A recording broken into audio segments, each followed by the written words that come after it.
A liberdade de expressão dos nossos pensamentos e ideias, em sua essência, sempre teve como objetivo garantir ao indivíduo o poder de exprimir e colocar para fora aquilo que a sua mente produz, sem sofrer qualquer tipo de abuso ou censura moral.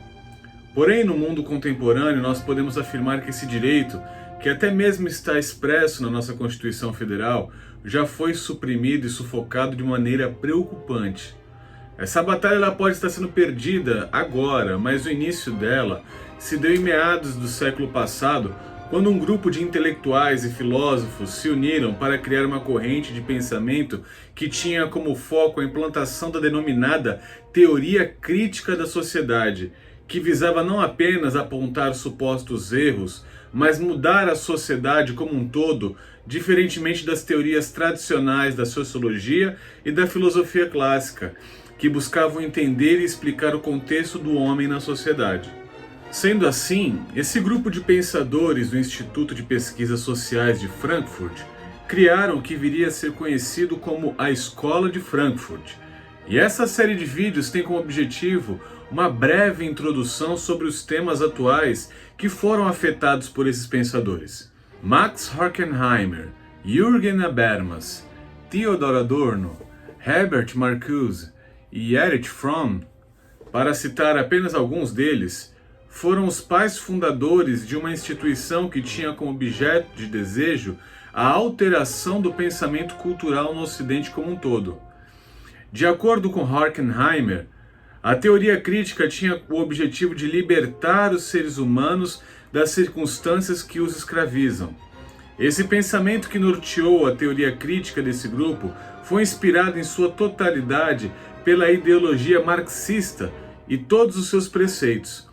Sendo assim, o seu principal objetivo era criar uma plataforma teórica e ideológica para uma revolução cultural. E a pergunta que fica é justamente essa: uma revolução contra o que, essencialmente? Adorno, Horkheimer e Marcuse perceberam que o capitalismo conseguiu conter ou minimizar os seus problemas, evitando o que poderia ter causado o seu próprio colapso. Eles acreditavam que o momento revolucionário, ou seja, a oportunidade de transformar o capitalismo em socialismo, já havia passado. Eles tinham diagnosticado que os trabalhadores não se uniram contra os seus patrões como Marx queria. Embora atribuam a queda do Muro de Berlim à imagem histórica do fim das ideias socialistas, a verdade é que aquilo não significou de fato o fim da influência das ideias produzidas por Marx e Engels. Pelo contrário, seu aparente fim serviu para que essas ideias se fortalecessem no Ocidente como uma doença viral que não encontra anticorpos em determinado organismo. Não existem dúvidas que os Estados Unidos venceram militarmente e economicamente a Guerra Fria, mas a verdade é que o povo americano e todo o Ocidente, de uma maneira geral, entregou sua cultura ao inimigo. E para entendermos isso, precisaremos voltar ao passado e relembrar o que o pensamento marxista visava combater essencialmente. O Ocidente é sustentado pelo encontro de Jerusalém, Atenas e Roma. Em 1922, o escritor irlandês James Augusta Joyce publicou seu livro Ulisses, que foi considerado por muitos o romance do século. E esse livro mostra a odisseia do judeu Leopold Bloom em Dublin, na Irlanda. E nesse livro o autor usa uma analogia para ilustrar e nos lembrar que a nossa cultura ocidental é um território atravessado por duas correntes, banhado por dois rios. Um nasce em Israel e outro na Grécia. Isso mostra que, para Joyce, os principais textos da cultura europeia são a Bíblia judaica e a dupla epopeia grega sobre o cerco de Troia, a Ilíada e a Odisseia de Homero. De um lado, nós temos as escrituras sagradas da Bíblia, cuja inspiração foi dada aos escritores pelo próprio Criador de todas as coisas. E de outro lado, temos Homero, um poeta que teve importância fundamental na história e na educação grega, e que precedeu os grandes filósofos, Haja vista que as suas obras forneciam grandes exemplos de virtude e heroísmo que inspiraram e influenciaram a cultura grega na perseguição da ética e da verdade. A cultura de fé judaico-cristã, a filosofia grega clássica em busca da ética e da verdade, e o pensamento jurídico romano formaram juntos uma única identidade que guiaria os valores do mundo ocidental por séculos.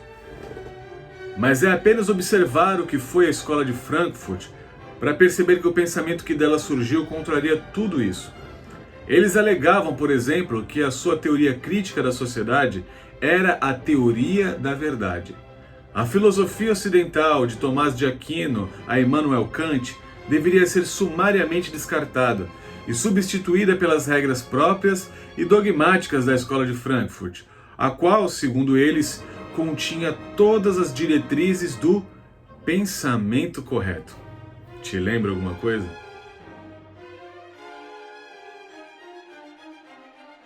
Uma das principais e mais controversas discussões diz respeito à animosidade da escola de Frankfurt e do pensamento marxista em relação à religião e à espiritualidade. Para Marx, a religião é o suspiro da criatura oprimida, o ânimo de um mundo sem coração e a alma de situações sem alma. A religião é o ópio do povo. A abolição da religião enquanto felicidade ilusória dos homens é a exigência da sua felicidade real. Marx defendia o materialismo e também que o Estado deveria ser o provedor. Então a reverência do homem ao seu Criador para ele era uma perca de tempo e principalmente contraproducente para a sua revolução, já que a religião para ele era apenas uma manobra para que a burguesia impedisse a revolta da classe trabalhadora e oprimida. O homem, para Marx, deveria reverenciar a si mesmo e a revolução feita por intermédio do Estado na chamada ditadura do proletariado, não um Deus.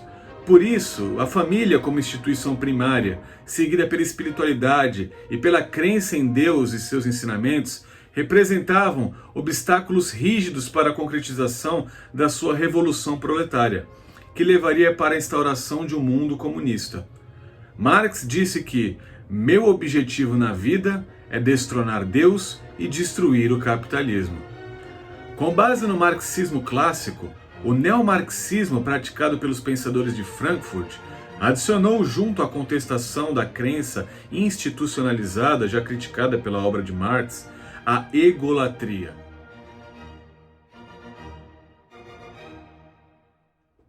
Ou seja, não é mais Deus, e sim o homem a entidade máxima a ser reverenciada.